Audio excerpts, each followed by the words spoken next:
Hello guys and welcome back to my channel सिर्फ IAS. साथियों, lexicon for ethics, integrity and aptitude के इस 2023-24 के एडिशन में आप सभी का बहुत बहुत स्वागत है। मैं प्रसन्ना वर्मा आज आपके लिए लेकर आई हूँ इसका चैप्टर नंबर 9, जिसका नाम है प्रॉबिटी इन गवर्नेंस, और ये इसका पार्ट 1 है। आइए शुरू करने से पहले चैनल को सब्सक्राइब वगैरह कर लीजिएगा। साथियों, सबसे पहले शुरुआत में हम पब्लिक सर्विस को समझते हैं क्या होता है। देखिए, पब्लिक सर्विस जो ये शब्द है ना, इसके अलग अलग मतलब हैं, अलग अलग मायने हैं, अलग अलग मीनिंग्स हैं। पहली मीनिंग तो पब्लिक सर्विस की पब्लिक यूटिलिटी के सेंस में होती है। मतलब ये एक तरीके की सर्विसेज हैं, जो काइंड ऑफ सर्विसेज सरकार कॉमनली जनता को प्रोवाइड कराती है, जैसे कि इलेक्ट्रिसिटी हो गया, हेल्थ केयर हो गया, इसके अलावा मेंटेनेंस हो गया लॉ एंड ऑर्डर का, अर्बन और रूरल इंफ्रास्ट्रक्चर हो गया, वगैरह वगैरह। जहाँ पे मेन जो क्राइटेरिया है सक्सेस का वो है अवेलेबिलिटी, अफोर्डेबिलिटी और एक्सेसिबिलिटी उन सर्विसेज की। अच्छा, इस कनेक्शन में जो पब्लिक सर्विस की डिलीवरी है, कि मतलब पब्लिक सर्विस हम जो पहुंचा रहे हैं, इसका मतलब कि हम गुड्स और सर्विसेज, सरकार जो है वो सरकारी कार्यालय, सरकारी इंस्टीट्यूशंस, वो सारी चीज़ें प्रदान कर रहे हैं किसको? पब्लिक को। ठीक है। अब इसमें दो इंटरफेस के बीच में आप कनेक्शन देख पा रहे होंगे। एक सिटीज़न है, एक एडमिनिस्ट्रेशन है। अच्छा, दूसरा मतलब जो पब्लिक सर्विस का है, उसका मतलब ये हुआ सारे ही पब्लिक फंक्शनरीज, जिसमें वो सारे आ रहे हैं जो काम कर रहे हैं आर्मी में एज वेल एज जुडिशरी में और एग्जीक्यूटिव, वो सभी व्यक्ति, ठीक है, वो आ गए किसमें? पब्लिक सर्विस में। तो ये दो तरह का मतलब जो निकल के आ रहा है पब्लिक सर्विस से। आई होप आप इस मतलब को समझ गए होंगे। अब कहानी आती है प्रॉबिटी की। क्या होती है प्रॉबिटी, ये जान लीजिए। देखिए, प्रॉबिटी एक एविडेंस है आपके एथिकल बिहेवियर का, है ना, किसी पर्टिकुलर प्रोसेस में। जो ये शब्द है प्रॉबिटी, इसका मतलब हो गया इंटीग्रिटी, ठीक है, अपराइटनेस, ऑनेस्टी, मतलब सच्चाई। क्लियर है? ये हो गई प्रॉबिटी। अब सरकारी जो एम्प्लॉयज़ हैं या एजेंसीज हैं, उनके लिए प्रॉबिटी को मेंटेन करना मतलब कि more than simply avoiding corrupt या डिसऑनेस्ट कंडक्ट। मतलब सिर्फ इतना ही नहीं है कि हम भ्रष्टाचार नहीं कर रहे हैं या कोई हम गलत तरीके से बिहेव नहीं कर रहे हैं। ये तो चीज़ें करनी ही करनी है। जब हम बात करते हैं कि हम प्रॉपर्टी को मेंटेन कर रहे हैं, सरकारी कर्मचारी, गवर्नमेंट एम्प्लॉयज़, तो ये तो करेंगे ही। इसके अलावा पब्लिक सेक्टर की वैल्यूज़ जैसे कि इम्पार्शियलिटी, अकाउंटेबिलिटी, ट्रांसपेरेंसी, ये सब भी मेंटेन करना है गवर्नमेंट एम्प्लॉयज़ को। क्लियर?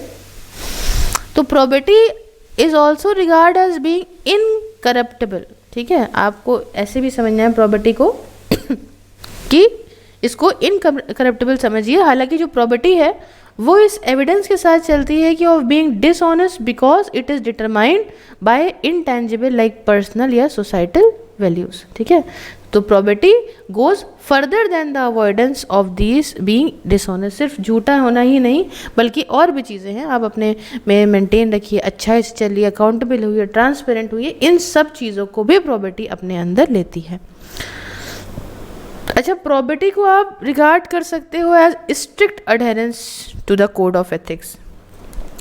जब कोई व्यक्ति कोड ऑफ एथिक्स के साथ एकदम जुड़ के चलता है, बेस्ड ऑन कि मतलब बिल्कुल सच्चाई से वो नहीं मुंह मोड़ रहा है, एकदम सच्ची तरीके से काम कर रहा है, खासकर पैसे के मैटर में, कमर्शियल मैटर में और बियॉन्ड लीगल रिक्वायरमेंट वो काम करे जा रहा है, तो प्रॉपर्टी को इंश्योर करना पब्लिक सेक्टर एक्टिविटीज़ में ये हर एक पब्लिक ऑफिशियल की ड्यूटी का पार्ट है कि वो ऐसे प्रोसेस, प्रैक्टिसेस, बिहेवियर को अडॉप्ट करे जिसकी वजह से प्रमोट हो पब्लिक सेक्टर की वैल्यूज़ और इंटरेस्ट। ठीक है, तो अब प्रॉपर्टी इन गवर्नेंस क्या होता है, थोड़ा ये समझिए। देखिए, पुरानी जो सिविल सर्विसेज वैल्यूज़ थी, एफिशिएंसी, इंटीग्रिटी, अकाउंटेबिलिटी और पेट्रियोटिज्म की, उसके अलावा अगर हम देखें तो ये भी बहुत ज़रूरी है किसी सिविल सर्वेंट के लिए कि वो इनकलकेट और अडॉप्ट करे एथिकल और मॉरल वैल्यूज़ को भी, जैसे कि जो भी इंक्लूडिंग प्रॉपर्टी, पब्लिक लाइफ में रिस्पेक्ट ह्यूमन राइट्स का, कंपैशन जो नीचे के तबके के लोग हैं उनके प्रति, कमिटमेंट उनके वेलफेयर का। अच्छा, सेकेंड ARC की रिपोर्ट में प्रॉपर्टी इन गवर्नेंस ये काफ़ी इंपॉर्टेंट और बहुत ही ज़रूरी रिक्वायरमेंट थी अगर एक एफिशिएंट और इफेक्टिव सिस्टम ऑफ गवर्नमेंट को चलाना है एंड एक अच्छे सोशियो इकोनॉमिक डेवलपमेंट देश के अंदर करना है। एक इम्पॉर्टेंट रिक्वायरमेंट इस प्रॉपर्टी को इंश्योर करने के लिए गवर्नेंस में वो है कि करप्शन नहीं होना चाहिए, भ्रष्टाचार नहीं होना चाहिए। कुछ और भी रिक्वायरमेंट है, जैसे अगर बढ़िया इफेक्टिव लॉज हों देश के अंदर, रूल्स रेगुलेशन बढ़िया हर एक एस्पेक्ट ऑफ पब्लिक लाइफ को गवर्न करें, और ज़्यादा इम्पॉर्टेंट कि इफेक्टिव और फेयर इम्प्लीमेंटेशन भी हो उन सारे ही लॉज का। तो ये सब चीज़ें इसके अंदर आती हैं। अब ऑब्जेक्टिव क्या होता है प्रॉपर्टी इन गवर्नेंस का, अगर हम ये देखें कि उद्देश्य क्या है प्रॉपर्टी इन गवर्नेंस का। देखिए, प्रॉपर्टी इन गवर्नेंस ये चाहती है कि कुछ चीज़ें मिले, जैसे कि अकाउंटेबिलिटी हो गवर्नेंस में, इंटीग्रिटी हो पब्लिक सर्विसेज में, कंप्लायंस हो प्रोसेसेस के साथ में इंश्योर कराएं, प्रिजर्व करें पब्लिक कॉन्फिडेंस को गवर्नमेंट प्रोसेसेस में, और पोटेंशियल जो है for misconduct, fraud and corruption इसको अवॉइड करें। तो ये हो गई ये बात, ठीक है। अब यहाँ पे नेक्स्ट हम समझेंगे कि फिलोसफिकल बेसिस क्या है गवर्नेंस और प्रॉपर्टी का। क्या बात हो रही है, आइए जाना जाए।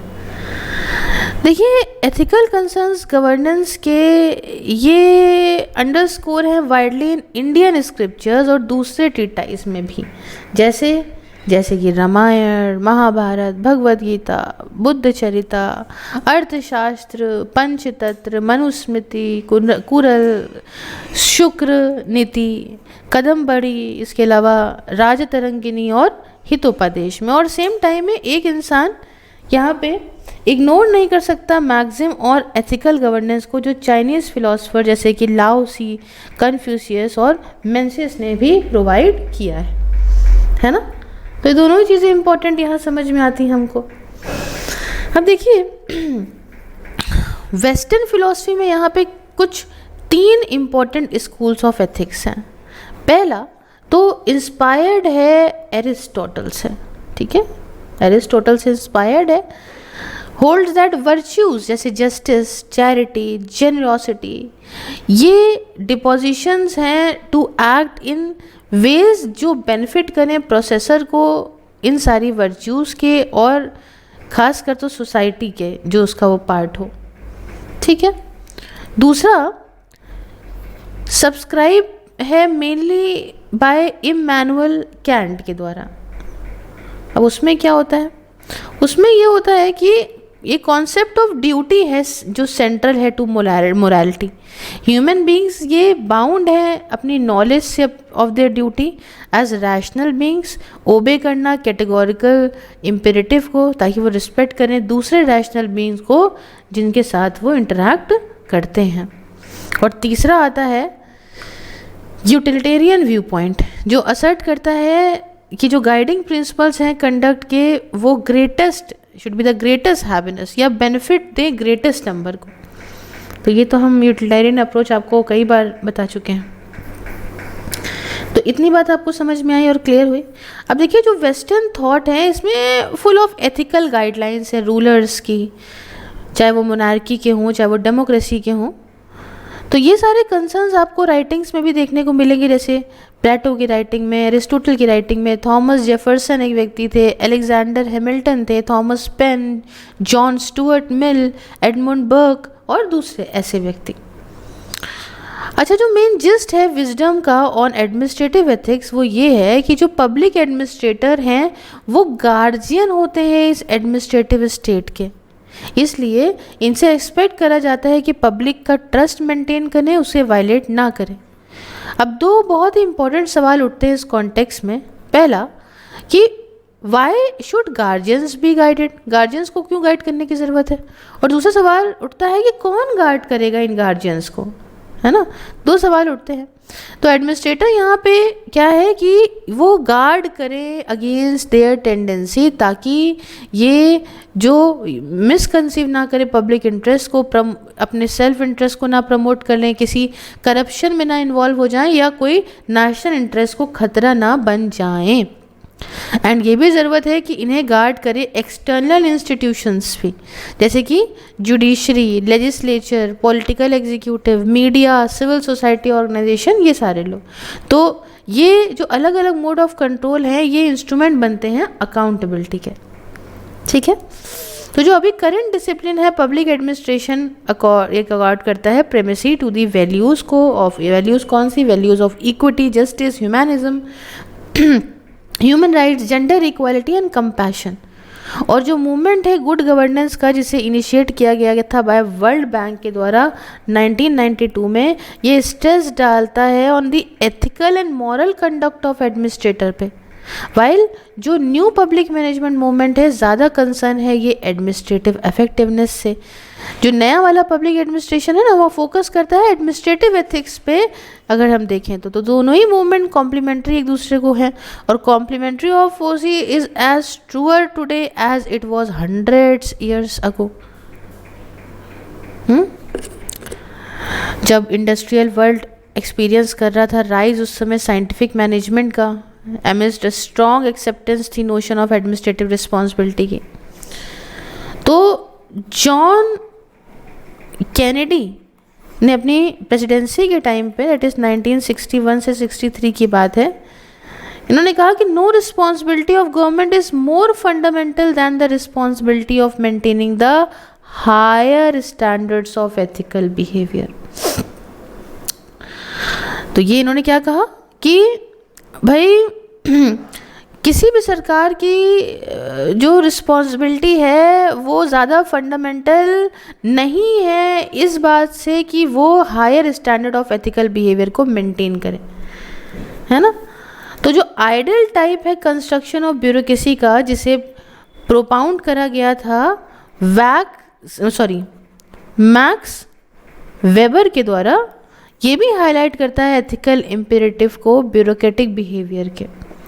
ठीक है, वेबर ने 1947 में ऑब्जर्व कर लिया था कि इन द रैशनल टाइप ये मैटर ऑफ प्रिंसिपल है दैट कि जो मेंबर्स हैं एडमिनिस्ट्रेटिव स्टाफ के, वो कम्प्लीटली अलग हों from the ownership of means of production और एडमिनिस्ट्रेशन से, और ऑफिशियल्स, एम्प्लॉयज़ और वर्कर्स जो भी अटैच है एडमिनिस्ट्रेटिव स्टाफ से do not themselves own the non-human means of production and administration। तो ये बात इन्होंने तभी कह दी थी। अच्छा, अब यहाँ पे जो है एग्जिस्ट करता है फर्दर मोर इन प्रिंसिपल ये कंप्लीट सेपरेशन ऑफ प्रॉपर्टी जो बिलोंग हो टू दी ऑर्गेनाइजेशन से, और जो कि कंट्रोल है with in the sphere of office and personal property of official which is available for his private uses। तो इससे कोई कन्फ्लिक्ट किसी भी प्रकार का नहीं आएगा। ये बात समझ आई आपको? क्लियर है? चलिए, अब क्या है? अब देखिए सेकेंड ARC जो है ऑन एथिक्स इन गवर्नेंस को लेके वो क्या कहती है। सेकेंड ARC जो है ऑन एथिक्स इन गवर्नेंस वो क्या कहती है, थोड़ा आगे बढ़ा जाए। हालांकि हमने जो है वो सेकेंड ARC के बारे में आपको पढ़ाया है, एक पूरी प्लेलिस्ट बताइए जो भी इम्पोर्टेंट है।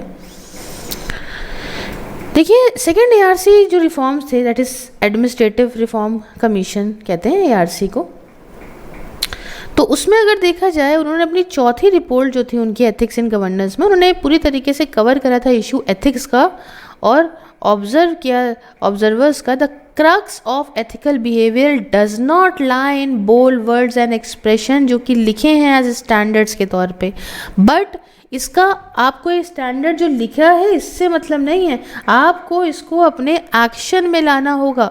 इन सैंक्शंस अगेंस्ट वायलेशन, अगर वायलेशन होता है सैंक्शन लगे, प्रॉपर डिसिप्लिनरी बॉडीज़ में इसको रखें ताकि इन्वेस्टिगेट करें, एलिगेशन अगर लगती है कोई वायलेशन की, या इम्पोज करें सैंक्शंस फटक से, और प्रमोट करें कल्चर ऑफ इंटीग्रिटी को। तो ये है पूरी जो है जैसा उन्होंने कहा या जैसा हुआ या जो भी, है ना। अब यहाँ पे देखिए अपनी बहुत सारी रिकमेंडेशन में यहाँ पे ये सजेस्ट करा गया, है ना, it is a wide ranging recommendation, it has suggested कि पार्शियल स्टेट फंडिंग हो इलेक्शन की, एंटी डिफेक्शन लॉ और मजबूत हो जाए, ठीक है। इसके अलावा जो कोड ऑफ एथिक्स है मिनिस्टर्स के लिए, लेजिस्लेचर, जुडिशरी, सिविल सर्वेंट्स के लिए वो हो। प्रोविज़न जो है प्रिवेंशन ऑफ करप्शन एक्ट की वो मजबूत और बनाई जाए। करप्ट पब्लिक सर्वेंट्स को लायबल करार करा जाए कि वो डैमेजेस के लिए जो हो रहे हैं वो पे करेंगे। प्रॉपर्टी जो इलीगली एक्वायर कर ली गई है उसको छीन लिया जाए, जब्त कर लिया जाए। फटाफट से स्पीडी ट्रायल्स हो। लोकपाल जो है ओम्बड्समैन जो होता है नेशनल, स्टेट और लोकल लेवल पे, ये जो है वो बनाए जाएं, ऐसी बॉडीज़ बनाई जाएं, ठीक है ना। तो ये सारी चीज़ें करी जाए तो बेहतर होगा। अब देखिए क्या, अब आता है यहाँ पे प्राइवेट इंटरेस्ट की कहानी। नेक्स्ट टॉपिक हमारा है जो है वो कहता है प्राइवेट इंटरेस्ट को। जस्ट अ सेकेंड, देखा जाए अगर ये आगे है तो सिविल सर्विस के अंदर आ रहा है, ठीक है। अच्छा अभी हम सिविल सर्विस वाला तो ये टॉपिक कर लेंगे, हाँ ओके। प्राइवेट इंटरेस्ट यहाँ आप देख सकते हैं। देखिए जो टर्म है ये प्राइवेट इंटरेस्ट का, इसके अंदर ना सिर्फ पर्सनल, प्रोफेशनल या बिजनेस इंटरेस्ट आते हैं जो किसी ऑफिसर के हों, बट इसके अलावा इसमें पर्सनल, प्रोफेशनल और बिजनेस इंटरेस्ट उन इंडिविजुअल्स या ग्रुप्स के भी आते हैं जिनसे वो ऑफिसर जुड़ा होता है। अब इसके अंदर कौन लोग आ गए, ऑफिसर के रिलेटिव भी आ सकते हैं, है ना। उसके अलावा फ्रेंड्स या इवन राइवल्स, एनिमीज भी आ सकते हैं। मतलब आप समझिए कि प्राइवेट इंटरेस्ट वो सारे इंटरेस्ट हो गए हैं जो या बेनिफिट लेकर आएंगे या कोई नुकसान लेकर आ जाएंगे ऑफिसर को या दूसरों को, जिनसे ऑफिसर वो जो है विश करता हो बेनिफिट लेना या डिसएडवांटेज, ठीक है ना। अब ऐसे इंटरेस्ट के अंदर क्या हो सकता है, ये इन्वॉल्व कर सकते हैं एक्चुअल या पोटेंशियल फाइनेंशियल गेन को या लॉस को, और इसमें प्रॉपर्टी, शेयर्स, अनपेड डेब्ट्स या कुछ तरीके के फॉर्म ऑफ गिफ्ट या कोई फ़ायदा बेनिफिट आ जाता है, जैसे इंक्लूडिंग अ जॉब अपॉर्चुनिटी या सेकेंडरी एम्प्लॉयमेंट, ये सब चीज़ें आ सकती है। कोई दूसरे प्राइवेट इंटरेस्ट जो है हो सकता है may not have a financial component, है ना, उसमें हो सकता है पैसे रिलेटेड बात ना हो लेकिन कुछ और हो, पर्सनल या फैमिली रिलेशनशिप्स इन्वॉल्व हो या स्पोर्टिंग, सोशल या कल्चर एक्टिविटीज़ जिससे इन्फ्लुएंस हो सकता हो ऑफिसर का जजमेंट या डिसीजन। तो इस तरीके के फाइनेंशियल और नॉन फाइनेंशियल दोनों बेनिफिट आ सकते हैं। अब देखिए पब्लिक ड्यूटी क्या है, to serve the public interest. देखिए पब्लिक इंटरेस्ट ये कलेक्टिव इंटरेस्ट हो गया, पूरी ही एक कम्युनिटी का, सिर्फ एक लोगों का ऐसा नहीं है कि ना इंडिविजुअल इंटरेस्ट, ये समझ लीजिए not the sum of individual interest और the interest of a particular group, ऐसा नहीं है।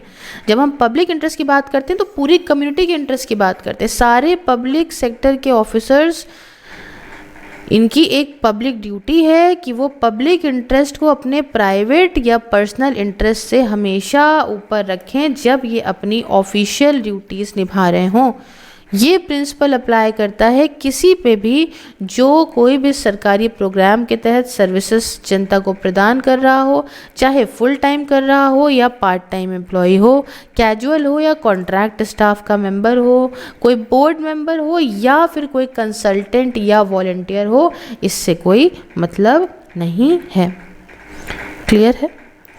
अब आते हैं, आगे बढ़ते हैं, जो कि बात बताएगा हमें सिविल सर्विस की। क्या है भाई सिविल सर्विस की कहानी, थोड़ा इसको समझ लीजिए। कहानी ऐसी है कि सिविल सर्विस ये एग्जीक्यूटिव ब्रांच होती है सरकार की। मतलब जो सिविल सर्विस आप ये शब्द पढ़ रहे हो, ये वो सेक्शन है पब्लिक सर्विस का जो सिविल सर्विसेज में, जनता के लिए सर्विसेज में सरकार ने लगा रखी है। तो सिविल सर्विसेज इसलिए इसमें वो फंक्शनरीज नहीं आते जो आर्मी और जुडिशरी के अंदर आते हों। सिविल सर्विसेज दस exclude functionaries working in the army and the judiciary. ठीक है, इतनी बात आपको समझ में आ रही है। तो अब आप एक बात समझिए कि इम्पोर्टेंस क्या है आखिरकार सिविल सर्विसेज की गवर्नेंस में। देखिए, गवर्नेंस तो एक एक्सरसाइज है इकोनॉमिक, पॉलिटिकल, एडमिनिस्ट्रेटिव अथॉरिटी की, जिसके माध्यम से कंट्री के अफेयर्स मैनेज होते हैं हर एक लेवल पे। इसके अंदर कुछ मैकेनिज्म्स आते हैं, प्रोसेस होते हैं, इंस्टीट्यूशंस होते हैं, जिसके माध्यम से सिटीजन्स और ग्रुप ये प्रॉपर आर्टिकुलेट करते हैं अपना इंटरेस्ट, एक्सरसाइज और उनके लीगल राइट्स को, और उनकी ऑब्लिगेशंस को पूरा करते हैं, मीडिएट करते हैं डिफरेंसेस को। तो बिना गवर्नेंस के, बिना गुड गवर्नेंस के no amount of developmental scheme कोई भी इम्प्रूवमेंट नहीं ला सकती है जो सिटीजन्स हैं उनकी लाइफ के अंदर। इस प्रकार की कोई भी डेवलपमेंट स्कीम जनता की लाइफ के अंदर किसी भी प्रकार का अच्छाई या फ़ायदा नहीं पहुंचा सकती अगर बढ़िया जो है वो नहीं हुआ गवर्नेंस। तो अगर स्टेट की पावर अब्यूज़ होती है, एक्सरसाइज होती है इन वीक या इम्प्रॉपर तरीके से, तो जिनके पास सबसे कम पावर है सोसाइटी में वो सबसे ज़्यादा सफ़र करते हैं। इस सेंस में जो पुअर गवर्नेंस है उससे क्या होता है, पॉवर्टी जो है जनरेट होती है, सारे ही तरीके ऐसे हो जाते हैं, इससे समाज निचले स्तर की तरफ जाने लगता है। तो सिविल सर्विसेज क्या है कि इम्पॉर्टेंट हिस्सा है इस इंस्टीट्यूशन ऑफ स्टेट का, और एक बहुत इम्पॉर्टेंट रोल निभाता है सिविल सर्विसेज एडमिनिस्ट्रेशन को लेके हमारे देश के अंदर। ये सारे काम वो करता है in terms of constitutional mandate और लीगल फ्रेमवर्क। अगर सिविल सर्विसेज प्लेटफॉर्म ये इफेक्टिव और एफिशिएंट तरीके से ये अपने इफेक्टिव और एफिशिएंट तरीके से काम करता है तो लोगों को बेस्ट टू बेस्ट तरीके से सर्विसेज मिलेंगी, उनको ट्रीट किया जाएगा, सर्व किया जाएगा, मैक्सिमम पब्लिक इंटरेस्ट इंश्योर किया जाएगा। तो जो सिविल सर्विस की इम्पोर्टेंस है गवर्नेंस को लेके, वो उसकी जो जड़ें हैं वो आपको बताऊं कि इसकी प्रेजेंस पूरे ही देश में, इसका स्ट्रॉन्ग बाइंडिंग कैरेक्टर, एडमिनिस्ट्रेटिव और मैनेजरियल कैपेसिटी इन सर्विसेज की, इफेक्टिव पॉलिसी मेकिंग और regulation, effective coordination institutions of governance के बीच में, लीडरशिप अलग अलग लेवल्स ऑफ एडमिनिस्ट्रेशन में, इसके अलावा service delivery at the cutting edge level पे, और एक कॉन्टिन्यूटी और चेंज प्रोवाइड करना एडमिनिस्ट्रेशन को। तो ये है कुछ इम्पोर्टेंस इसकी।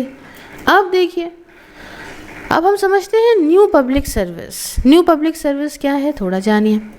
देखिए, कॉन्सेप्ट इस न्यू पब्लिक सर्विस का एक नई अप्रोच है ये पब्लिक एडमिनिस्ट्रेशन में। इस कॉन्सेप्ट को लाने वाले व्यक्ति थे जेनेट डेनहार्ट और रॉबर्ट डेनहार्ट। ठीक है, ये दो लेकर आए थे इस कॉन्सेप्ट को। इन्होंने सेंट्रल रोल सरकार का ये रख दिया था कि सेंट्रल रोल, जो मेन रोल होता है सरकार का, वो होता है सर्विस प्रोवाइड करना। सरकार, जैसे as they argue, should not be run like business. सरकारें जो हैं वो किसी बिजनेस की तरह ना रन करें, ये ऐसे एक डेमोक्रेसी की तरह अपने आप को चलाएं जिसमें पब्लिक इंटरेस्ट और डेमोक्रेटिक सिटीजनशिप यही मेन चीज़ हो, सरकार का एक हॉलमार्क हो। तो ये थ्योरी एक 7 ब्रॉड प्रिंसिपल्स को देती है जिसे फॉलो करा जाना चाहिए सरकार और एडमिनिस्ट्रेशन के द्वारा, ताकि अपना डेमोक्रेटिक रिस्पॉन्सिबिलिटी को पूरा करें एंड इम्प्रूव करें सर्विस डिलीवरी मैकेनिज्म को। तो क्या है इसमें, पहला तो ये कि सर्व करा जाए सिटीजन्स को, ना कि कस्टमर्स को। ठीक, दूसरा कि देखें पब्लिक इंटरेस्ट का ध्यान रखें, वैल्यू करें सिटीजनशिप को ओवर एंटरप्रेन्योरशिप।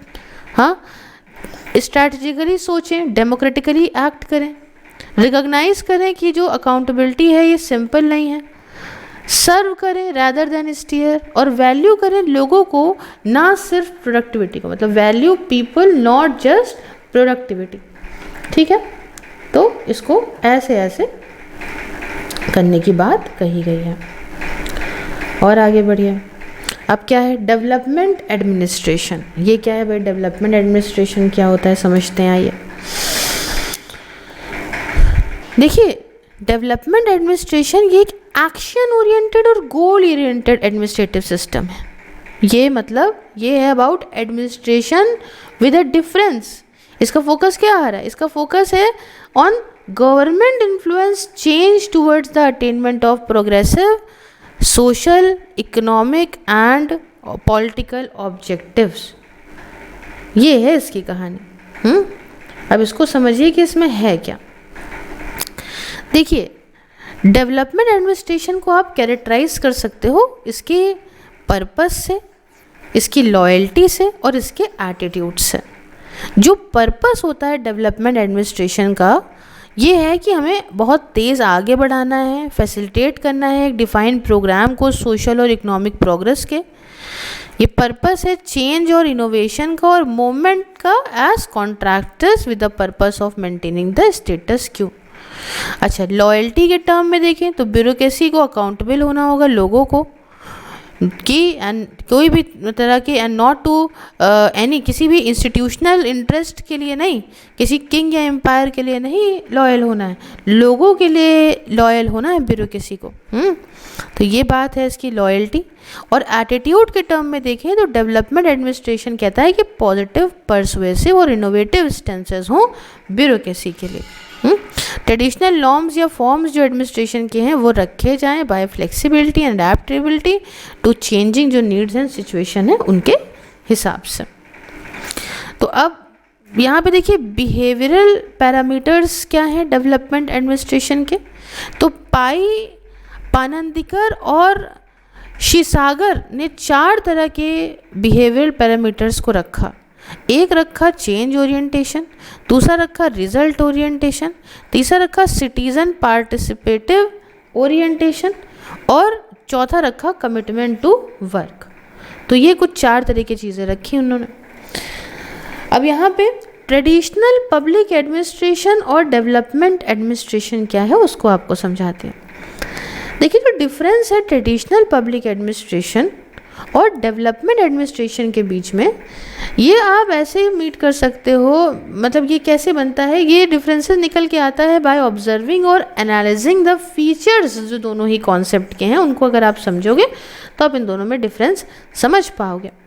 देखिए, फीचर्स जो डेवलपमेंट एडमिनिस्ट्रेशन के हैं वो कुछ इस तरह से हैं कि चेंज ओरिएंटेड, गोल और रिजल्ट ओरिएंटेड, फ्लेक्सिबल और dynamic, concerned with innovative approach, believes in decentralization और स्ट्रेस किस पे हो, पार्टिसिपेशन ऑफ पीपल पे। तो ये तो हो गया इसका मेन चीज़।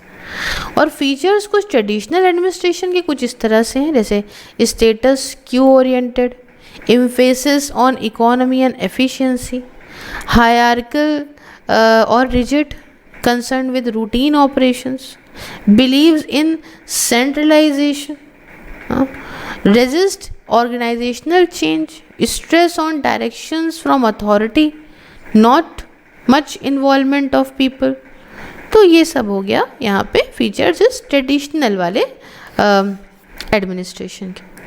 अब बात आती है न्यू पब्लिक एडमिनिस्ट्रेशन क्या होता है ना, इसका एनपीए लिखा है ना, तो न्यू पब्लिक एडमिनिस्ट्रेशन इसको समझते हैं। देखिए, न्यू पब्लिक एडमिनिस्ट्रेशन ये एक एंटी पॉजिटिविस्ट, एंटी टेक्निकल और एंटी हायरार्किकल रिएक्शन है अगेंस्ट जो पुराना वाला पब्लिक ट्रेडिशनल पब्लिक एडमिनिस्ट्रेशन है उसका।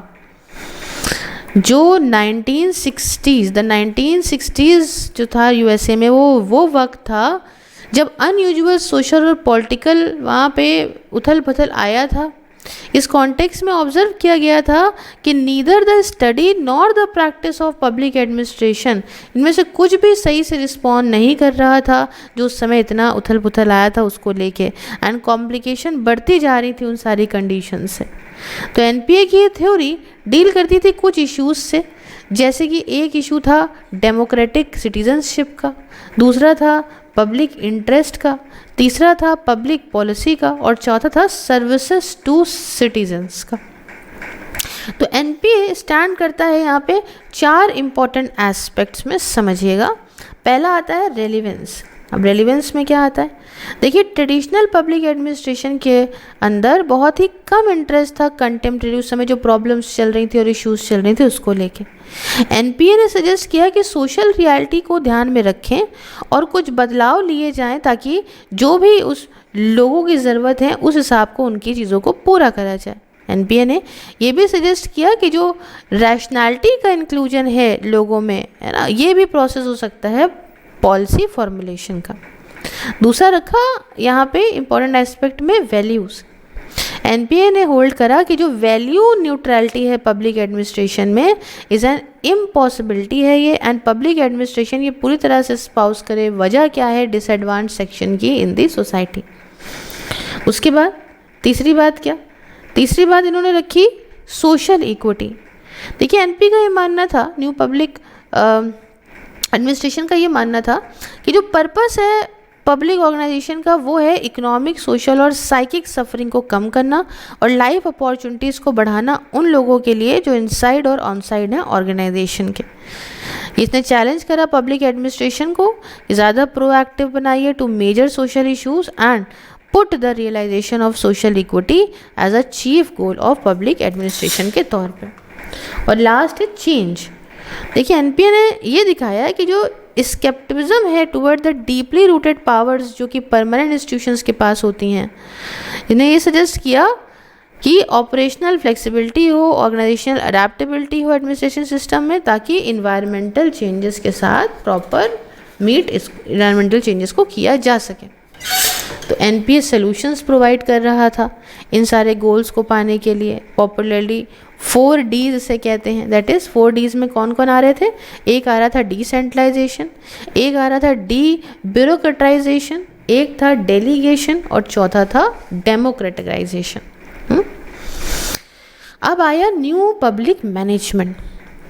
देखिए ये हुआ कुछ बात 1990s की है, जिसमें new model of public sector management उस समय इमर्ज होने लगा और ये वेरियसली बोला जाता था मैनेजरियलिज्म के नाम से। लिख दे रही हूँ मैं यहाँ पे, मैनेजरियलिज्म के नाम से। तो new public management market based public administration था, एंटरप्रेन्योरल गवर्नमेंट वगैरह वगैरह ये सब इसको बोलते थे। तो ये जो थ्रस्ट था ना toward the determine effort to implement the 3 E's है ना, ये बढ़ावा देता था कि 3 E's को बहुत जो है आगे बढ़ाओ। 3 E's में नाम था, एक हो गया अपना एफिशिएंसी, दूसरा हो गया अपना इकोनॉमी और तीसरा हो गया अपना इफेक्टिवनेस, है ना। तो 3 जो E's हैं उनको बढ़ाना, एफिशिएंसी, इकोनॉमी, इफेक्टिवनेस। अब देखिए इस न्यू पब्लिक मैनेजमेंट के अंदर कुछ साइलेंट फीचर्स भी थे, जैसे कि पहला कि फोकस करना मैनेजमेंट पे, on performance appraisal and on efficiency पे। दूसरा कि डिसेग्रीगेशन पब्लिक ब्यूरोक्रेसीज का एजेंसीज में जो डील करें हर एक दूसरे तरीके के यूज़र बेसिस पे। तीसरा कि कॉसी मार्केट का यूज़ करना, contracting out to foster competition. चौथा कॉस्ट कटिंग। पांचवा स्टाइल ऑफ मैनेजमेंट जो एम्फेसाइज करे आउटपुट टारगेट पे, limited term contracts, monetary incentives and freedom, किसमें? Freedom to manage. तो ये सब चीज़ें। अब नेक्स्ट आया यहाँ पे एंटरप्रेन्योरल गवर्नमेंट्स। ये क्या है? देखिए न्यू पब्लिक मैनेजमेंट थीम के भीतर ही, अंदर ही यहाँ पे ज़्यादा पॉजिटिव पर्सपेक्टिव दिया गया था ऑसबॉर्न और गैबलर के द्वारा। क्या था ये समझिए यहाँ पे।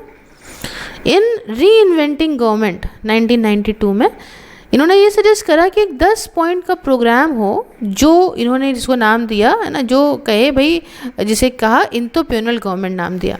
अभी 10 पॉइंट का प्रोग्राम ये है, क्या है समझिए। पहला तो यही है कि जो एंटरप्रेन्योरल गवर्नमेंट होंगी वो कंपटीशन प्रमोट करेंगी अलग अलग प्रोवाइडर्स जो गुड्स एंड सर्विसेज हैं उनके बीच में। दूसरा कि ये सिटीजन्स को एम्पावर करेंगी bye pushing control out of bureaucracy. तीसरा कि ये मेजर करेंगी परफॉर्मेंस को इनकी एजेंसीज़ की, फोकस करेंगी पर्टिकुलरली ऑन आउटकम्स ना कि ऑन इनपुट्स। ठीक। उसके बाद ये ड्रिवन है बाय देयर मिशंस, ना सिर्फ बाय देयर रूल्स या रेगुलेशंस पे। उसके अलावा ये डिफाइन करेंगे इनके क्लाइंट्स को एज कस्टमर्स एंड उनको चॉइसेस ऑफर करेंगे।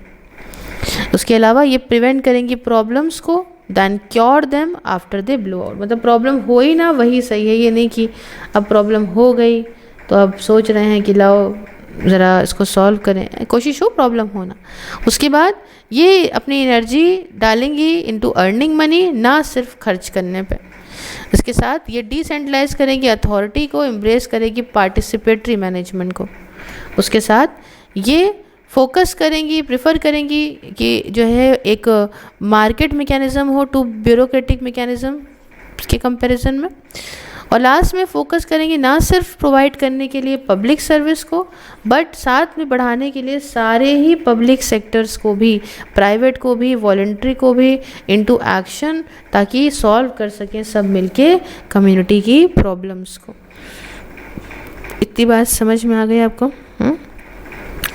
अब देखिए ये जो फीचर्स हैं इंटरपेरल गवर्नमेंट के, इससे multi faceted government system yield होगा within the following characteristics. कौन से कैरेक्टरिस्टिक्स? एक तो यहाँ पे इसमें आ जाएगा कैटलिस्टिक गवर्नमेंट, हाँ, community owned government, competitive government, mission driven government, results oriented government, customer driven government, decentralise government और मार्केट ओरिएंटेड गवर्नमेंट। ठीक है, अब आते हैं। अच्छा, ये तो हम समझ ही रहे हैं। इसके पहले हम कहते हैं कि भाई developing ethical behaviour in civil servants. जब हम इस बात की बात करते हैं तो हम ये सोशल कंस्ट्रक्ट तो बाद में समझेंगे। अब एक चीज़ यहाँ पे सवाल ये उठता है ना, बहुत अच्छी बात कही जा रही है, developing ethical behaviour in civil servant. अब ये कैसे करोगे भाई आप? देखिए, in addition to the existing code of conduct जो सिविल सर्वेंट्स के लिए है, यहाँ पे एक कोड ऑफ एथिक्स हो जो गाइडेंस प्रोवाइड करे किस तरीके से पब्लिक ऑफिशियल्स अपने हाईएस्ट स्टैंडर्ड ऑफ कॉन्स्टिट्यूशनल और एथिकल कंडक्ट के साथ चलें जब आप अपनी ड्यूटीज़ निभा रहे हों, है ना। तो जो कोड ऑफ एथिक्स है वो इंटेलिया हो इंक्लूड इसमें ब्रॉड प्रिंसिपल्स हों ऑफ द मिनिस्टर या सिविल सर्वेंट के रिलेशनशिप को लेके। जैसे पहला, एंटी करप्शन ब्यूरो तीनों ही लेवल पे हो, चाहे नेशनल लेवल हो, चाहे लोकल लेवल हो, है ना, चाहे स्टेट लेवल हो, ये प्रॉपर लेवल पे होगा।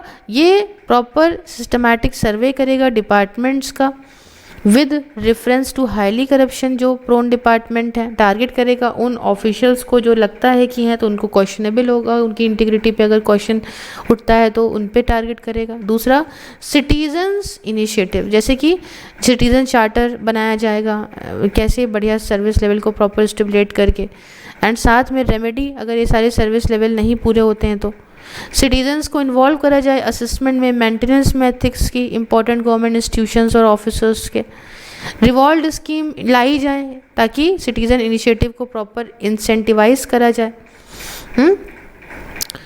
और जो है स्कूल्स में अवेयरनेस प्रोग्राम्स लाए जाएं जिससे इम्पोर्टेंस एथिक्स की ये हाईलाइट हो, किस तरीके से करप्शन से लड़ा जा सकता है, ये सब पे ध्यान दिया जाए, है ना। तो ये सब चीज़ें हो गई। अब इसके अलावा अगर हम देखें तो रोल, इसमें मीडिया का रोल बहुत है, रोल ऑफ मीडिया। अब ये क्या है भैया? देखिए, रोल ऑफ मीडिया तो बहुत ज़रूरी है इवॉल्व करने के लिए नॉर्म्स और प्रैक्टिसेस को, जिनकी ज़रूरत होती है प्रॉपर स्क्रीनिंग के लिए हर एक एलिगेशंस या कंप्लेंट्स की जो मीडिया लगाता है, और एक्शन लिया जाए ताकि इसको पब्लिक डोमेन में रखा जा सके। ठीक है, उसके लिए तो इलेक्ट्रॉनिक मीडिया ये इवॉल्व होते इसमें कोड ऑफ कंडक्ट और सेल्फ रेगुलेटिंग मैकेनिज्म, ताकि कोड ऑफ कंडक्ट के हिसाब से चलें as a safeguard against malice action, और सरकारी एजेंसीज हेल्प करें मीडिया को जिससे लड़ा जा सके करप्शन से, कैसे डिस्क्लोज करके detail about the corruption cases regularly, है ना, डिटेल्स प्रॉपर डिस्क्लोज करी जाएं करप्शन केसेस को लेकर, रेगुलरली करी जाएं जिससे सब कुछ पब्लिक जनता के सामने ही हो। ठीक है, इतनी बात समझ में आई आपको? अब देखिए इसके अलावा क्या हो सकता है? इसके अलावा सोशल ऑडिटिंग हो सकती है। अब इसमें क्या होगा?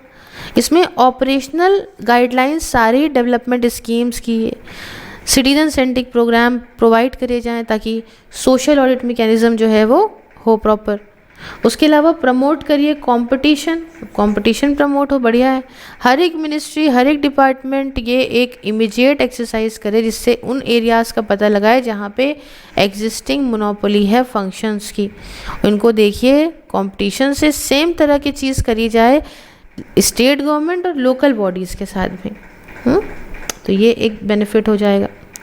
अच्छा, उसके बाद सिंप्लीफाइंग ट्रांजैक्शन, तो यहाँ पे भी ज़रूरत है कि आप सिंप्लीफिकेशन लाइए उन तरीकों पे जो कि सेंटर स्टेज पे है एडमिनिस्ट्रेटिव रिफॉर्म्स के, है ना, वो सब किनारे रख दीजिए स्पेसिफिक सेक्टोरल रिक्वायरमेंट को। जो ब्रॉड प्रिंसिपल्स हैं ऐसे रिफॉर्म्स के वो ये हों कि एक सिंगल विंडो अप्रोच अडॉप्ट करी जाए, कम से कम हायरार्किकल टियर्स हों, टाइम लिमिट्स जो डिस्पोजल की है वो कम से कम हो जाए, एक्सेट्रा एक्सेट्रा। और उसके बाद यूजिंग इंफॉर्मेशन टेक्नोलॉजी। अब इसका मतलब क्या हुआ, यूजिंग इंफॉर्मेशन टेक्नोलॉजी का मतलब कि हर एक मिनिस्ट्री, हर एक डिपार्टमेंट, ऑर्गेनाइजेशन जो सरकार का है वो ऐसा प्लान बनाए जिससे आईटी का यूज़ हो गवर्नेंस को और ज़्यादा इम्प्रूव करने के लिए। इसके अलावा कि डिस्क्रिशन कम से कम करिए। डिस्क्रिशन कम से कम करने का मतलब कि सारे सरकारी ऑफिसर्स जो हैं जिनका पब्लिक इंटरफेस है वो अपनी एक्टिविटीज़ का ध्यान दें, लिस्ट आउट करें उनको जिसमें वो अपनी मर्ज़ी का, अपने डिस्क्रिशन का यूज़ करते हैं। इन सारी एक्टिविटीज़ में अटेम्प्ट जो है वो करा जाए ताकि डिस्क्रिशन कम से कम हो, अपनी मर्ज़ी कम से कम लगा पाएँ लोग। इसके अलावा इंश्योर करें एक्सेसिबिलिटी को, रिस्पॉन्सिवनेस को।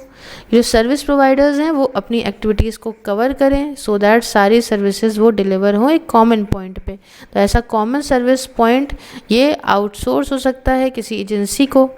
उसके बाद विच में then be given the task of pursuing citizen request with concern agencies. अच्छा, मॉनिटर करना कंप्लेंट को। देखिए सारे ही ऑफिसर्स जिनमें लार्ज पब्लिक इंटरफेस है वो एक ऑनलाइन कंप्लेंट ट्रैकिंग सिस्टम रखें, अगर पॉसिबल हो तो ये टास्क कंप्लेंट ट्रैकिंग का वो आउटसोर्स कर लें, बाहर से करवा लें। क्लियर है। फिर इसके अलावा ऑडिट क्या चीज़, ये प्रिस्क्राइब करा गया कि जितना जल्दी हो एज मेजर इरेगुलरिटीज डिटेक्टेड, जैसी हो या कोई शक हो ऑडिट टीम के द्वारा तो इमीडिएटली ये लिया जाए एज लिया जाए as a note of by government. और एक सूटेबल मैकेनिज्म हो उसके लिए जो हो, ये इस मैकेनिज्म के पास रिस्पॉन्सिबिलिटी हो of the head of the office की कि वो इंश्योर करे किसी भी तरह की इरेगुलरिटी और इनिशिएट करे एक्शन अगर कोई इस तरह की इरेगुलरिटी देखने को मिलती है तो। ठीक है। उसके अलावा प्रोएक्टिव विजिलेंस ऑन करप्शन, तो फटाफट से तुरंत ध्यान रखिए, विजिलेंस मेजर्स लीजिए, अगर responsibility head of the office की ये तुरंत लिए जाएं अगर कुछ गड़बड़ सड़बड़ देखने को मिलता है तो। इसके अलावा protecting the honest civil servant, इसका मतलब हर एक जो इल्ज़ाम लगता है करप्शन का किसी कंप्लेन या दूसरे सोर्सेस के माध्यम से, है ना, तो इस सब को आपको देखना पड़ेगा, किसको, इन्वेस्टिगेटिंग एजेंसी को, इसको ध्यान रखना पड़ेगा, है ना। किसी पब्लिक सर्वेंट के अगेंस्ट अगर कुछ भी लग रहा है तो प्रॉपर एग्जामिन करिए, शुरुआत में ही कर लीजिए इंक्वायरी इनिशिएट करने से पहले, और हर एक तरह का जो इल्ज़ाम लगाया जाएगा उसे एनालाइज करा जाए ये देखने के लिए कि क्या एलिगेशन जो लगे हैं वो स्पेसिफिक हैं, क्या क्रेडिबल हैं, है ना, हैं तो क्या ये वेरीफाई प्रॉपर कर दिए गए हैं, तो ये अच्छे से देख लिया जाए, है ना। तो only when an allegation meet the requirement, सिर्फ ऐसा लगता है कि जब एलिगेशंस लगाए जो गए हैं इल्ज़ाम वो रिक्वायरमेंट को मीट करते हैं क्राइटेरिया के, तो ही ये रिकमेंड करे जाए वेरिफिकेशन के लिए, एंड वेरिफिकेशन जो लिया जाए वो प्रॉपर अप्रूवल कॉम्पिटेंट अथॉरिटी से लेने के बाद ही किया जाए। अच्छा, आगे बढ़ने से पहले ये पीटर प्रिंसिपल क्या है ये समझ लीजिए। पीटर प्रिंसिपल, देखिए पीटर प्रिंसिपल एक कॉन्सेप्ट है मैनेजमेंट थ्योरी का जिसे एजुकेटर लॉरेंस जे पीटर लाए थे और ये 1969 में पब्लिश हुआ था। ये कहता है कि किसी कैंडिडेट का सिलेक्शन ऐसी पोजीशन के लिए जो किसी पोजीशन के लिए ये बेस्ड होता है कैंडिडेट की परफॉर्मेंस पे, उनके करंट रोल को लेके, ना कि उनकी एबिलिटीज़ पे जो कि रेलिवेंट हो टू द इंटेंडेड रोल।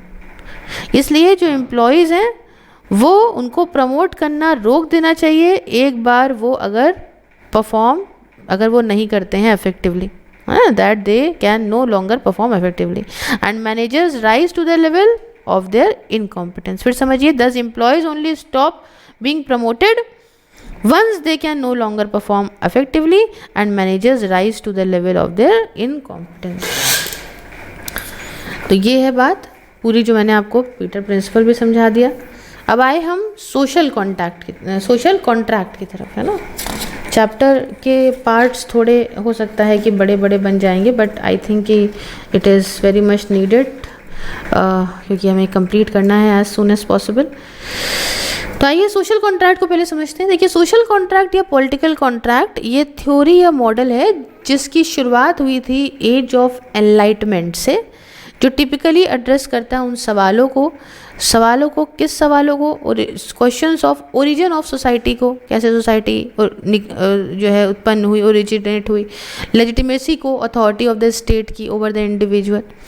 तो सोशल कॉन्ट्रैक्ट आर्गुमेंट करता है typically posit that individuals have consented, individual ने कंसेंट दी है या एक्सप्लिसिटली दी है, टैक्सिटली दी है कि अपना कुछ अमाउंट ऑफ जो आज़ादी है, जो फ्रीडम है, वो सरेंडर करते हैं, है ना, एंड सबमिट करते हैं वो फ्रीडम अथॉरिटी को, मतलब रूलर को या मजिस्ट्रेट को, कि आप हम लोगों के बदले आप डिसीजन ले सकते हो, और हम बदले में ये जो अपने राइट्स आपको दे रहे हैं, अपना हक कुछ आपको दे रहे हैं, तो बदले में हमें सिक्योरिटी चाहिए, प्रोटेक्शन चाहिए ऑफ जो मेरे बाकी के राइट्स हैं उनको लेके। इतनी बात समझ में? तो इन जनरल टर्म जो सोशल कॉन्ट्रैक्ट है वो ये कहता है कि सोसाइटी के मेंबर्स इनको कुछ राइट्स मिले हैं और बदले में इन्होंने कुछ अपने फ्रीडम दिए हैं जो सोसाइटी के मेंबर्स पाते, लेकिन उसके बदले में वो प्रॉपर स्टेट को इन्होंने दे दिए हैं, ठीक है,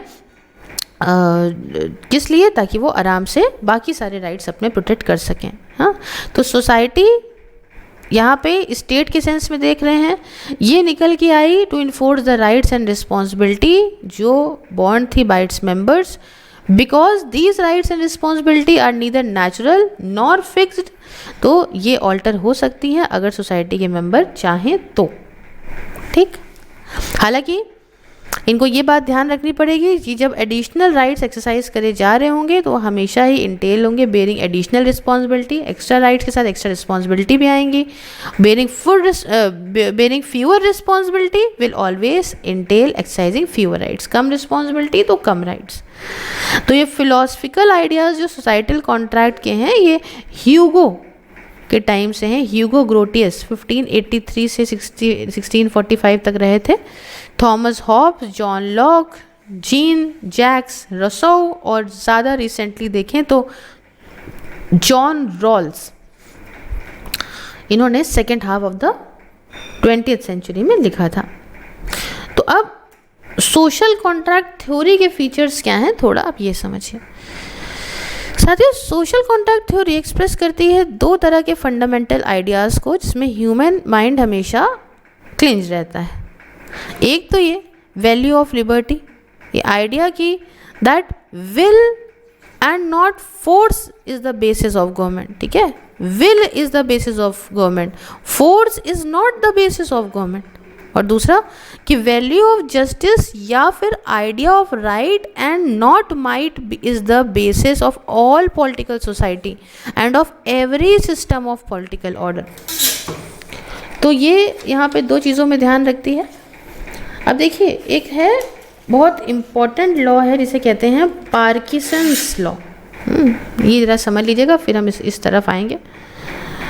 ये देख सकते हैं आप, ये पीटर प्रिंसिपल मैंने बता दिया। ये पार्किंसन लॉ की बात करें तो पार्किंसन ने यहाँ पे लिखा था पॉलिटिकल ऑर्गेनाइजेशन को लेके और पब्लिक एडमिनिस्ट्रेशन को लेके, एंड इन्होंने डेवलप करे थे लिस्ट ऑफ प्रिंसिपल्स, जैसे कि एडमिनिस्ट्रेटर क्रिएट करते हैं वर्क को एक दूसरे के लिए आर्टिफिशियल तरीके से, अपनी रैंक बढ़ाते हैं ये irrespective of the volume of work to be done, और जो एम्पायर बिल्डिंग टेंडेंसी है ये प्रिवेल करती है ऐसी सिचुएशन में।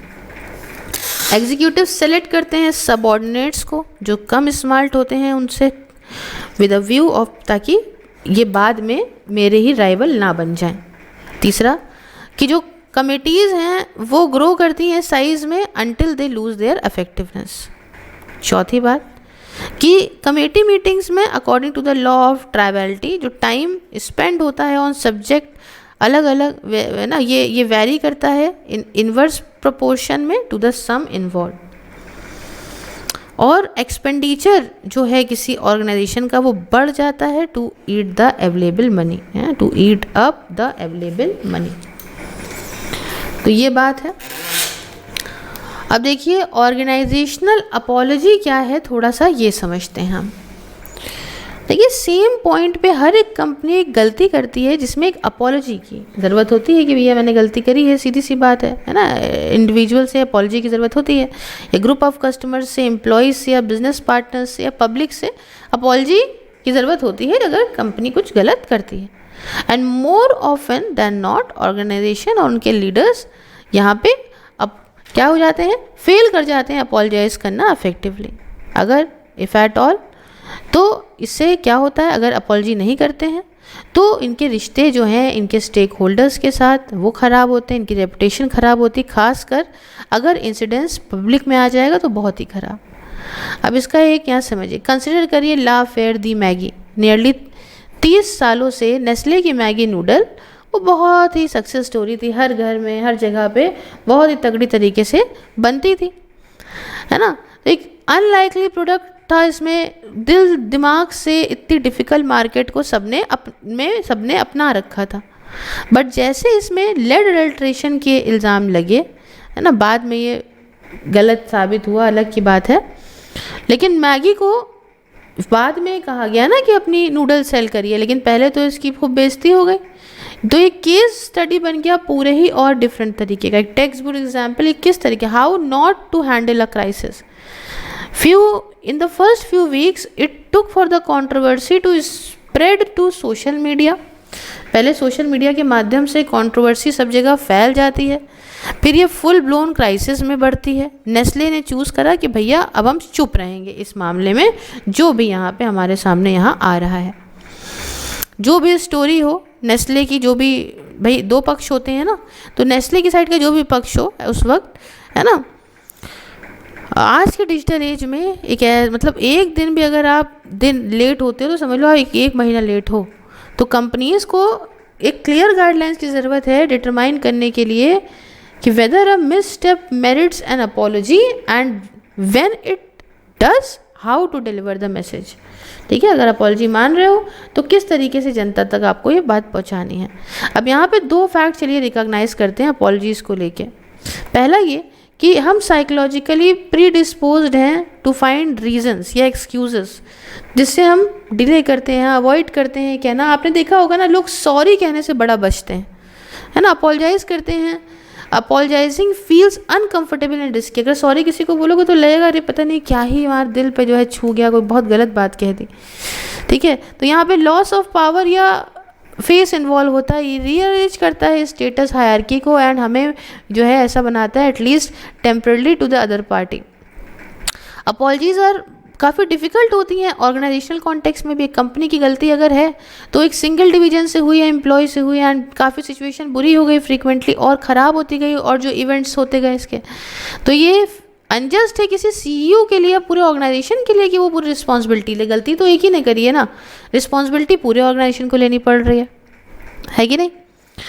तो यहाँ पे कॉरपोरेट काउंसिल फिक्स कर सकती हैं वेदर एनी लॉ या तोड़ा गया है, या वार्न कर सकती हैं मैनेजर्स को that an apology might be construed as an admission of liability ना। पॉसिबली इससे कंपनी जो है वो आ सकती है कोर्ट की नज़र में, या उसके खिलाफ कोई जो है कोर्ट केस दायर हो सकता है, rather than as an effort to emphasise with the wrong party. तो ये काफ़ी इंपॉर्टेंट डिस्टिंक्शन है, बिकॉज इफेक्टिव अपॉलॉजीज से क्या होता है ना कि रेसिपेंट की फीलिंग्स जो हैं वो एड्रेस हो जाती हैं, they don't prove a point. एक बार कंपनी ने डिसाइड कर लिया कि अपॉलजाइज करेगी, तो अब इसका यहाँ पे क्या है कि it has to do it the right way. Apology करनी है तो सही तरीके से करनी होगी, ऐसे नहीं कि अपने मन से कर दी कैसे भी उल्टा सीधा, है ना। सही तरीके से अपॉलजी करनी पड़ेगी।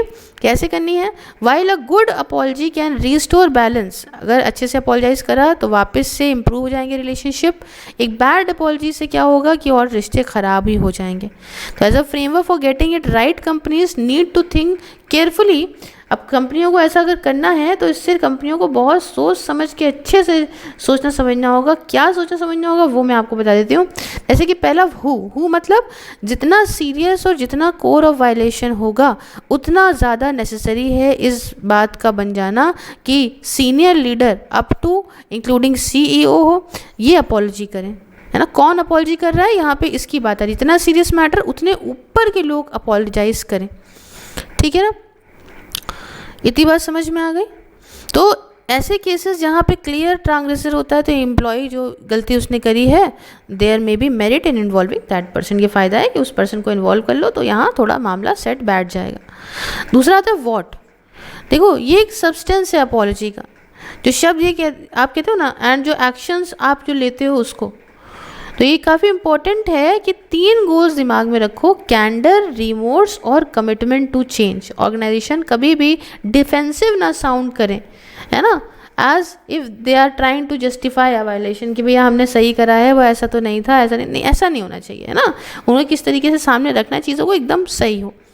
वेयर मतलब अगर कंपनी चाहती है कंट्रोल करना कवरेज को अपॉलॉजी के, तो यहाँ पे क्या करना है, द सेटिंग कैन डिटरमाइन कितना लाउड और कितना दूर तक अपना मैसेज पहुँचाना है। Organisation often default to write statement that reach a broad audience, ऐसा बोलना है कि दूर दूर तक लोगों तक पहुंच जाए, खासकर जब ये न्यूज़पेपर में पब्लिश हो। तो मैनेजर्स ये रियलाइज़ करें हालांकि कि यहाँ पे रिस्क भी है इस अप्रोच का। A live on site apology puts a leader in an uncontrolled environment, और apologising to victims face to face ये इफेक्टिव होगा अगर ये उनकी अपॉलजी एक्सेप्ट कर लें तो विक्टिम्स, ठीक है। बट अगर ये नहीं करते हैं तो इवेंट ये पब्लिक में आ जाएगा। कभी कभी पब्लिक अपॉलजीज आती हैं एज पब्लिसिटी, इंस्टेंट लोग मानने लगते हैं। सोशल मीडिया तो बदल गया है इसका चूज़ करना कि क्या है अपॉलजी, सिंस नाउ कंपनी का रिटन स्टेटमेंट ये शेयर और रीट्वीट होता है तो बहुत सारे ऐसे लोगों के पास भी पहुंच जाते हैं जो उसको एक बहुत ही मतलब अभी बात हुई और बिल्कुल इवनिंग न्यूज़ पे वो सुन रहे हैं, समझ रहे हैं, तो ये होता है। अब यहाँ पे क्या है कि व्हेन में क्या चीज़ आती है भाई, देखो एक अच्छी अपॉलजी जो होती है वो फटाफट से आ जाती है ना, अराइव्स क्विकली, और speedy signals sincerely and disperse the idea that executives feels uncertainty या एम्बिग्विटी अबाउट देयर रिस्पॉन्सिबिलिटी। हालांकि कभी कभी कंपनीज अपॉलजी करने में देर कर देती हैं अच्छे रीजंस की वजह से भी, है ना, वाइल दे में be still gathering the fact, है ना, इकट्ठा कर रही होती हैं फैक्ट, समझती हैं एग्जैक्टली क्या हुआ था, पर अनकंडीशनल अपॉलजी वो इशू हो सकती है उस केस में भी, ऐसे केस में भी। अच्छा, हाउ की बात करें, हाउ क्या, देखिए जिस तरह से अपॉलजी दी जाती है ये मैटर है just as much as the content of an apology. Informal language और पर्सनल कम्युनिकेशन इसमें मदद कर सकता है। तो ये हो गया यहाँ पे। तो थ्योरी जो है सोशल कॉन्ट्रैक्ट की वो एक्सप्लेन करती है प्रॉपर फॉर्मुलेशन सोसाइटीज़ का, सरकारों का, दिखाती है इम्प्लिसिट सरकार एग्रीमेंट को स्टेट के अंदर regarding the rights and responsibilities जो स्टेट के हैं उसको लेके, सरकार और उसके नागरिकों को लेके, है ना। और जो थ्योरी है इसमें है कि जो राइट्स हैं सिटीजन्स के ये पहले आते हैं, ज़्यादा फंडामेंटल हैं ऑर्गेनाइजेशन ऑफ सोसाइटी से अंडर द गवर्नमेंट, और जो गवर्नड हैं in essence should be the governors, और आइडिया सेल्फ गवर्नमेंट का ये रखा गया है as the end in itself. तो पॉलिटिकल ऑर्डर जो अपॉर्चुनिटीज़ ऑफर कर रहे हों for participation in the arrangement of public affairs ये ना रखे जाएँ, है ना, should not just be a state but rather जो फॉर्मेशन है टाइप ऑफ सोसाइटी का जिसमें अफेयर्स स्टेट के हैं ये इंटीग्रेट करे जाएं, किसमें, into affairs of ordinary citizens के साथ में। तो ये हमने सोशल कॉन्ट्रैक्ट को पूरा प्रॉपर तरीके से यहाँ पे पढ़ लिया। अब एक काम करते हैं, इसको इतना ही रखते हैं, ट्रांसपेरेंसी से हम अपने नेक्स्ट वाले पार्ट में कर लेंगे। कैसा लगा आपको लेक्चर आप मुझे कमेंट बॉक्स में बता सकते हैं। अच्छा लगा तो do like share and subscribe, और जल्द ही मिलते हैं नेक्स्ट वीडियो में। जय हिंद, जय भारत।